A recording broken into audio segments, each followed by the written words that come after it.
Good morning, students. In previous lecture, we talk about biotic and abiotic component of a habitat. Our today's topic is scavengers. Scavengers obtain nutrition from dead remains of other animals. Examples of scavengers: crows, ecals, socks. ये सारे के सारे जो examples हैं ये scavengers के हैं.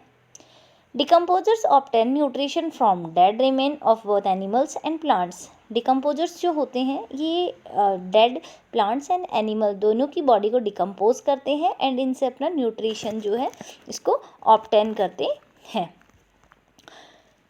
Decomposer like fungi, bacteria and earthworm. जो डिकम्पोजर हैं, example of decomposer are bacteria, fungi, earthworm. ये जितने भी हैं ये सारे के सारे डिकम्पोजर्स के एग्जाम्पल्स हैं. Fungi mushroom help in the breathing the dead matter into fine particle. This fine particle from human which make the soil fertile. Abiotic component. In previous lecture हमने बायोटिक components की बात की थी. Biotic components में animals and plants की हमने बात की थी. एंड थर्ड scavengers जो हैं ये बायोटिक component है किसी भी habitat के. Abiotic component. Non-living things like rock, soil, air, water, light are abiotic component. First, soil. Soil is the topmost layer of the earth crust. Soil is the form when rock are broken down into smaller particle. जो soil जो होती है अर्थ की अगर हम बात करें सबसे बड़ी सरफेस होती है एंड जो soil है इसका फॉर्मेशन होता है जो रॉक्स होती हैं ये जब रॉक होती हैं तो इनसे इनके छोटे छोटे पार्टिकल्स बनते हैं एंड ये पार्टिकल्स ही soil को फॉर्म करते हैं. It is home to many animals and insect. It is needed by the plants to grow. Indirectly all living beings depend on the soil. अगर हम डायरेक्ट एंड इनडायरेक्ट की बात करें तो जितने भी लिविंग बींग्स हैं वो इनडायरेक्टली सॉइल के ऊपर डिपेंड करते हैं. विदाउट सॉइल जो है क्रॉप्स है उनको प्रोडक्शन नहीं होगा and without food living beings का अगर हम बात करें तो रहना पॉसिबल नहीं है. Second abiotic component is light. Light is needed by the plants to make food. Light जो होती है वो प्लांट्स के लिए नेसेसरी होती है. डायरेक्ट और इनडायरेक्ट फूड के लिए ऑल लिविंग बींग्स प्लांट्स पे डिपेंड करते हैं. तो जो लाइट होती है वो प्लांट्स के लिए नेसेसरी होती है उनके फूड को बनाने के लिए, फोटोसिंथेसिस प्रोसेस के लिए. Sunlight also help in providing warmth. Light also help animals to maintain their body temperature. जो लाइट होती है, हम यहाँ पे सनलाइट की बात हो रही है तो जो लाइट है ये जो एनिमल्स होते हैं इनकी बॉडी टेम्परेचर को मेंटेन करने में भी हेल्प करती है. Third abiotic component is air. Air is a mixture of different gases. Air एक मिक्सचर है जिसमें डिफरेंट गैसेस इसमें हैं. It contain essential gases such as oxygen and carbon dioxide that are important for living beings. जो air है इसमें कई सारी एसेंशियल जो गैसेस हैं इसको ये कंटेन करती है. For example carbon dioxide and oxygen. Oxygen जो है वो ब्रीथिंग प्रोसेस के अंदर हमारे लिए नेसेसरी है. विदाउट ऑक्सीजन किसी भी लिविंग बींग्स का अगर हम बात करें ज़िंदा रहना पॉसिबल नहीं है. एंड कार्बन डाइऑक्साइड जो है वो प्लांट्स के लिए फोटोसिंथेसिस प्रोसेस के लिए नेसेसरी है. विदाउट CO2 प्लांट्स में फोटोसिंथेसिस कंप्लीट नहीं होता. विदाउट फोटोसिंथेसिस जो है प्लांट्स ग्रो नहीं करेंगे एंड एनिमल्स जो हैं उनको फूड नहीं ऑब्टेन होगा. Carbon dioxide is release during respiration and use by plants to carry out photosynthesis. Respiration process के अंदर कार्बन डाइऑक्साइड रिलीज होती है चाहे वो प्लांट्स हो या फिर एनिमल्स हो. एंड जो फोटोसिंथेसिस प्रोसेस होता है इसमें प्लांट्स कैरी करते हैं CO2 को यूज़ करते हैं एंड ऑक्सीजन रिलीज करते हैं. Fourth abiotic component water. Water is essential for all living things. Human beings need water to clean, cook, wash and water plants. Plants need water for photosynthesis. Animals need water to drink and bath. Some animals live in water.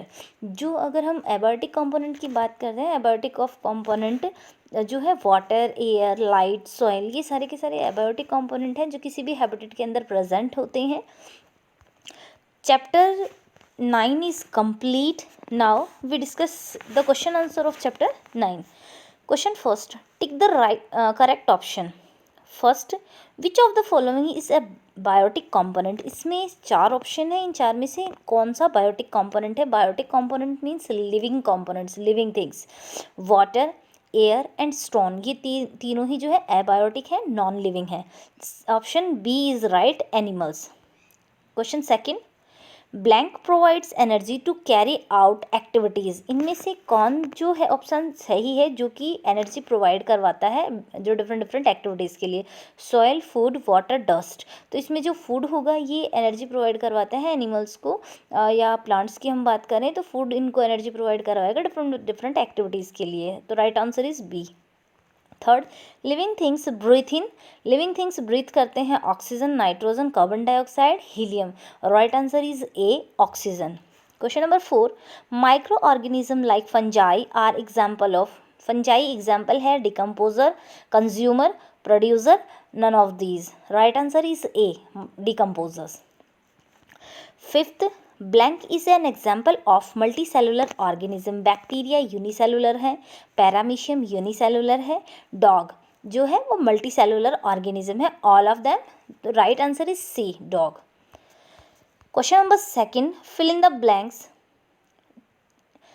Changes that causes a living being to response to it is called a, यहाँ पे किसी भी living beings के अंदर जो changes होते हैं तो आपको बताना है इनको क्या कहते हैं। तो ये जो फिल इन द ब्लैंक्स है ये बुक में सेंटेंस आपको दे रखे हैं, ये आपको कंप्लीट फिल करने हैं, और अगर इनमें से किसी में भी डाउट हो you ask me. Question number third, right, true and false. Habitat contain both biotic and abiotic factor. True, कोई भी हैबिटेट होता है वो बायोटिक एंड एबायोटिक दोनों कंपोनेंट को कंटेन करता है। तो A is right sentence. Second, growing of toward light in called geotropism, तो ये रॉन्ग है। अगर कोई भी, अगर हम प्लांट के पार्ट्स की बात कर रहे हैं तो अगर वो लाइट की तरफ ग्रो कर रहे हैं तो फोटोट्रॉपिज्म होगा। जियोट्रॉपिज्म मीन्स ग्रेविटी की तरफ मूवमेंट, लाइट की तरफ अगर कर रहा है तो ये जियोट्रॉपिज्म नहीं होगा, ये सेंटेंस फॉल्स है। Third, scavengers feed on dead remains of animals, ये बिल्कुल ट्रू है। स्क्वेंजर्स जो होते हैं डेड एनिमल्स जो होते हैं इनसे अपना फूड ऑब्टेन करते हैं। First true, second false, third true and fourth, the blanket of air that surrounds us earth is called atmosphere, जो हमारे चारों ओर एटमॉस्फेयर जो है, जो सराउंडिंग जो एयर्स जो हैं जो कि ब्लैंकेट की तरह हमें चारों ओर से कवर किए हुए हैं, ये एटमॉस्फेयर है। तो ये सेंटेंस ट्रू है। Last, cell is the building block of all living beings, बिल्कुल ट्रू है। सेल जो होती है किसी भी लिविंग बींग्स, अगर हम बात करें all living beings, plants, animals, scavengers, जो भी लिविंग बींग्स हैं उन सब की जो बिल्डिंग ब्लॉक्स है वो सेल ही होती है। तो आज आप लोगों को होमवर्क में question number first, second and third ये तीनों कंप्लीट करने हैं। Thank you.